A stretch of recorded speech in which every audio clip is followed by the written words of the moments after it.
All right, let's just jump right in. How to Make a God. I mean, that's a pretty bold title, right? But it gets right to the heart of one of the biggest questions we've ever asked. We're going to break down the cognitive science behind belief and really look at the mental machinery that seems, well, wired to produce gods. So it all starts with something we've all done. You're lying in the grass, you look up at the clouds, and boom, there's a face. Or you look at the moon and see a man looking back.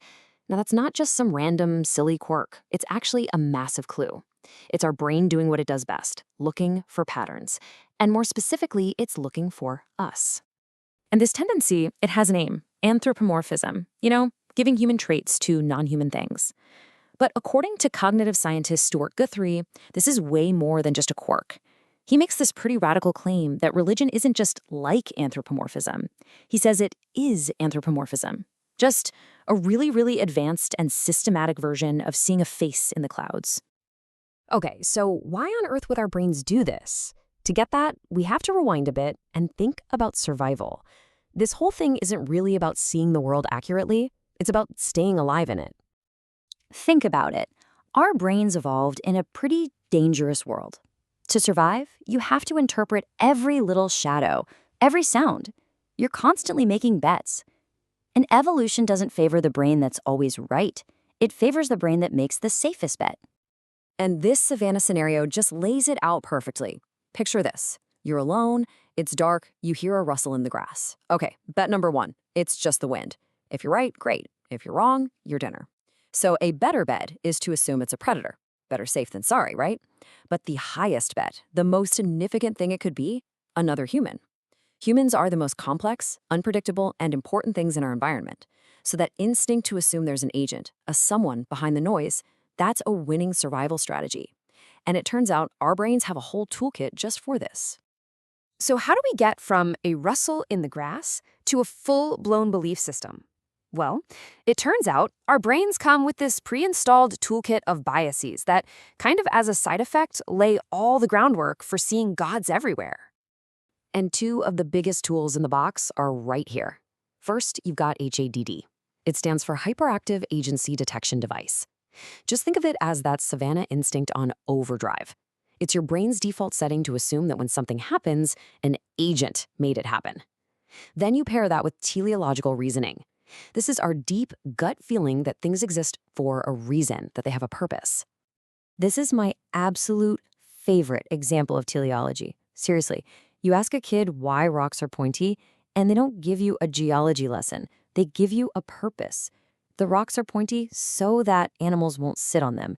It just shows how deeply intuitive it is for us to see intention and design everywhere we look.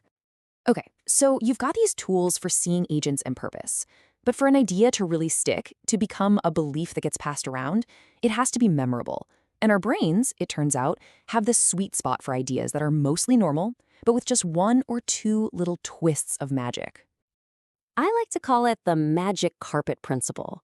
A regular carpet? Who cares? It's boring. A talking carpet?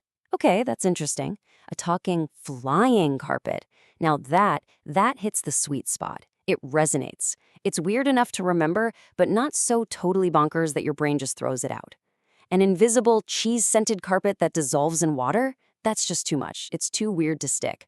So many religious concepts like angels or ghosts work exactly like this. They're basically people with one or two supernatural tweaks. All right, so we've got the tools. Now let's put them to work. Let's see how they team up to take our simple little survival beds and scale them up into these massive, complex systems of belief. You can almost see it like a ladder of bets. At the very bottom, you've got that noise in the grass. A step up, you see a boulder that kind of looks like a bear. The safe bet, treat it like a bear. A few rungs higher, you see incredibly complex crop circles, and your brain bets on alien intelligence. And at the very top of that ladder, that's the biggest bet of all, that the ultimate cause behind the entire universe is an agent, a god. And this instinct to bet on agency, man, it is so powerful it can completely override our rational minds. To see what I mean, let's hop in a time machine back to 1896 for a perfect and, honestly, a pretty dramatic example. So, when one of the very first movies ever was shown, this silent black and white clip of a train pulling into a station, people panicked. They screamed and literally ran out of the theater. Their logical brains knew they were safe, But their ancient lizard brains saw a giant metal object hurtling towards them and just screamed, "Better safe than sorry." So what all this really leads to is a pretty fascinating idea that this hard line we think exists between humans and gods, it's actually way, way blurrier than we think. It's more of a continuum. And you see this everywhere once you start looking for it. Cultures that venerate ancestors who have supernatural powers, national heroes whose stories get so big they become myths. We even use the legal term an act of God for stuff like hurricanes and earthquakes, forces we can't control. And of course, it all culminates in that profound line from Genesis, that God created man in his own image, forever tying the human to the divine. And this is not a new idea. Not at all. More than 2,500 years ago, the ancient Greek philosopher Xenophon pointed out the exact same thing. He said if horses had hands and could draw, their gods would look like horses. We just can't help it. We make gods that look and think and act like us. So what's the big takeaway here? What does this all mean? Why are we wired up like this? Well, it seems to come down to one single, fundamental human drive. You can look at the why from a few different angles, right? A theist might say that God designed us with this built-in homing beacon to seek him out. A new atheist might say, no, belief is just a weird, accidental byproduct of evolution, a glitch in the system. But the answer from cognitive science, the one we've been exploring, is a little different. It says we are, by our very nature, symbol-making, meaning-making machines. We are basically condemned to find meaning in everything. And this brings us right back around to Stuart Guthrie. His conclusion is so simple and so elegant.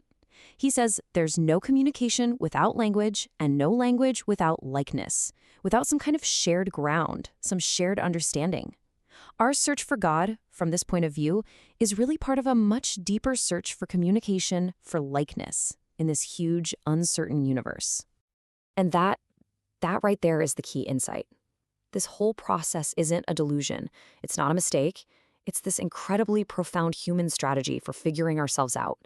We take all the complicated, messy stuff that's inside of us, we project it out into the world as a symbol, whether it's art, a story, or a god, and then we can look at it and interpret it and use it to understand who we are. Which, of course, leaves us with the ultimate question. Is this incredible meaning-making engine in our heads just a projector, showing a movie of ourselves against the blank screen of the universe? Or is it more like a compass, something that was designed from the very beginning to point us towards something that's really, truly there? Now, that's a question science can't answer. That final bet, that's up to you.